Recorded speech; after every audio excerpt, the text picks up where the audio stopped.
بسم اللہ الرحمن الرحیم وبشر الصابرین، اور خوشخبری دے دو صبر کرنے والوں کو۔ کون ہے وہ کہ جب انہیں کوئی مصیبت آتی ہے تو وہ کہتے ہیں انا للہ و انا الیہ راجعون، بے شک ہم اللہ کے لیے ہیں اور اللہ ہی کی طرف پلٹ کر جانے والے ہیں۔ اولئک علیہم صلوات من ربہم ورحمہ، ایسے لوگوں پر اپنے رب کی طرف سے نوازشیں ہیں اور رحمت ہے۔ واولئک هم المہتدون، اور یہی سیدھی راہ پر ہے، ہدایت یافتہ ہے۔ تو اس لیے بہت ضروری ہے کہ ہم خوف اور غم اور گھبراہٹ اور تکلیف اور پریشانی کے موقع پر وہ کام کریں جو ہمارے رب کو پسند ہے، تاکہ ہم صحیح راہ پر ہوں۔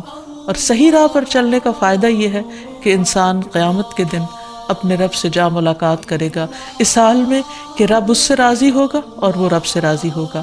اس سے بڑی انسان کی سعادت اور کیا ہو سکتی۔ تو پھر ہونا کیا چاہیے؟ یہ کہ انسان ڈر اور گھبراہٹ میں اللہ تعالیٰ کی طرف رجوع کرے۔ اللہ تعالیٰ کی طرف اس لیے رجوع کرے کہ پوری کائنات اسی سے سوال کر رہی ہے، اسی کی طرف رجوع کرتی ہے۔ قرآن مجید میں آتا ہے یسألہ من فی السماوات والارض، اسی کے آگے ہاتھ پھیلائے ہوئے اسی سے سوال کرتے ہیں وہ سب جو آسمانوں میں اور جو زمین میں ہے۔ یعنی ساری مخلوق اپنے رب کی طرف رجوع کرتی ہے ہر ضرورت میں۔ جیسے ایک موقع پر ایک حضرت سلیمان علیہ السلام نے ایک چیونٹی کو دیکھا کہ وہ ہاتھ اٹھائے آسمان کی طرف دعا کر رہی تھی بارش کے لیے۔ تو ساری مخلوق اپنی ضرورت اپنے رب سے ہی مانگتی ہے۔ تو انسان کو بھی چاہیے کہ وہ غیروں کی طرف نظر اٹھا کے نہ دیکھے، صرف اپنے رب کی طرف نظر اٹھائے اور اسی سے مانگے اور اسی سے فریاد کرے۔ لیکن یہ یاد رکھے کہ جب رب سے مانگنے کے لیے جائے تو ادب اور احترام کا تقاضا یہ ہے کہ پہلے رب کی تعریف بیان کرے اور پھر نبی صلی اللہ علیہ وسلم پر درود بھیجے۔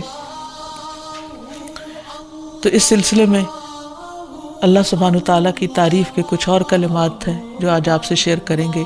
ابو امامہ کہتے ہیں کہ نبی صلی اللہ علیہ وسلم نے فرمایا، کیا میں تمہیں شب و روز کے مسلسل ذکر سے افضل ذکر نہ بتاؤں؟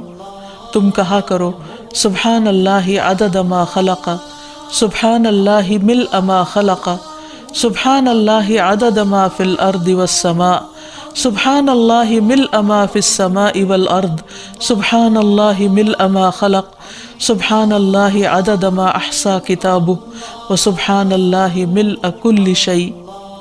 میں اللہ کی پاکیزگی بیان کرتا ہوں اس کی مخلوق کی گنتی کے برابر۔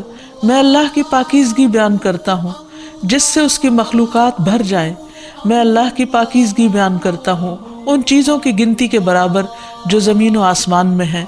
میں اللہ کی اتنی پاکیزگی بیان کرتا ہوں جس سے وہ چیزیں بھر جائیں جو آسمان و زمین میں ہیں۔ میں اللہ کی پاکیزگی بیان کرتا ہوں جس سے اس کی مخلوقات بھر جائیں۔ میں اللہ کی پاکیزگی بیان کرتا ہوں ان چیزوں کی گنتی کے برابر جن کو اس نے اپنی کتاب میں شمار کیا، اور میں اللہ کی اتنی پاکیزگی بیان کرتا ہوں جس سے ہر چیز بھر جائے۔ پھر تم اسی طرح الحمدللہ کہو، یعنی جہاں سبحان اللہ کہا ہے اسی طرح الحمدللہ کہ میں اللہ کی اتنی تعریف بیان کرتا ہوں۔ تو انسان اللہ سبحانہ وتعالیٰ کی تعریف بیان کرتے ہوئے تھکے نہیں۔ اس تسبیح سے بھی انسان کی بہت سی مشکلات خود بخود حل ہو جائیں گی۔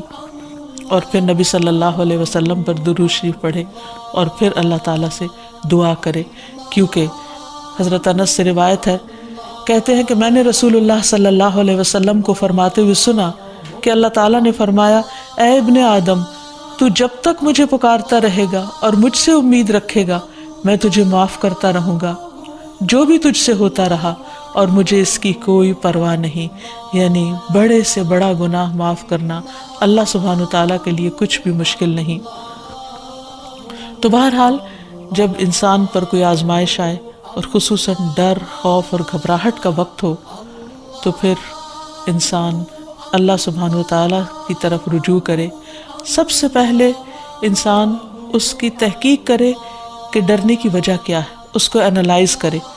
بعض اوقات صرف شیطان انسان کو ڈراتا ہے اور خوف دلاتا رہتا ہے، جبکہ خوف کی کوئی حقیقی وجہ نہیں ہوتی۔ اور پھر جب شیطانی وسوسے بار بار انسان پر حملہ آور ہو تو اس وقت انسان صرف اللہ کو کافی سمجھے، اللہ پر بھروسہ کرے، کیونکہ اسی پر توکل کرنا چاہیے توکل کرنے والوں کو، کیونکہ ہر مسئلے کا حل اسی کے ہاتھ میں ہے۔ پھر یہ کہ انسان صرف اللہ سے ڈرے، جو شخص اللہ سے ڈرتا ہے وہ کسی اور سے نہیں ڈرتا، دوسرے سارے ڈر ختم ہو سکتے ہیں اگر انسان کے دل میں سب سے زیادہ اللہ کا ڈر ہو۔ پھر اسی طرح اللہ تعالیٰ کا ساتھ محسوس کرے، کیونکہ اللہ سبحانہ و تعالیٰ اپنے بندے کو تنہا نہیں چھوڑتا۔ نبی صلی اللہ علیہ وسلم جب ہجرت کر کے مدینہ تشریف لے جا رہے تھے اور راستے میں غار ثور میں آپ نے پناہ لی، تو اس وقت آپ صلی اللہ علیہ وسلم نے حضرت ابوبکر کو یہ کہہ کر تسلی دلائی کہ لا تحزن ان اللہ معنا، غم نہ کرو، یعنی ڈرو مت، اللہ ہمارے ساتھ ہے۔ تو جب انسان یہ سوچ لیتا ہے کہ اللہ ہمارے ساتھ ہے تو خود بخود وہ مطمئن ہو جاتا ہے کہ مجھے اگر اللہ کی مدد حاصل ہوگی تو کوئی میرا بال بھی بیکا نہیں کر سکتا۔ پھر یہ کہ انسان کو اللہ سبحانہ وتعالیٰ کی حفاظت پر یقین رکھنا چاہیے۔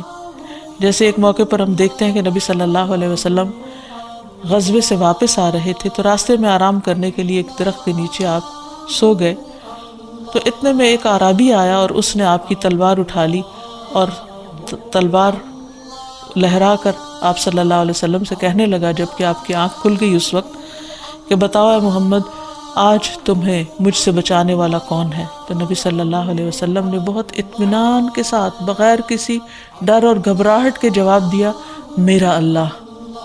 یہ وہ یقین تھا اللہ تعالیٰ کی حفاظت کا، تو اسی بنا پر آپ صلی اللہ علیہ وسلم نے فرمایا میرا اللہ۔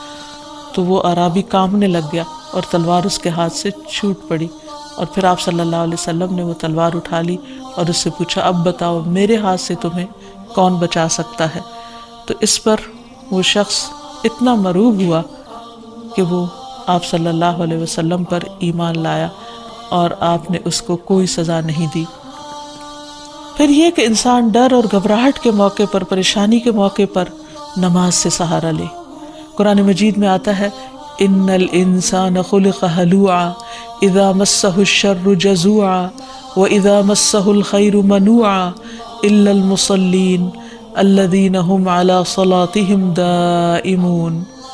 بلا شبہ انسان تھوڑ دلا بنایا گیا ہے، جب اسے کوئی تکلیف پہنچتی ہے تو گھبرا اٹھتا ہے، جب مال ملتا ہے تو بخیل بن جاتا ہے، سوائے نماز ادا کرنے والوں کے، وہ جو اپنی نماز پر ہمیشگی کرنے والے ہیں۔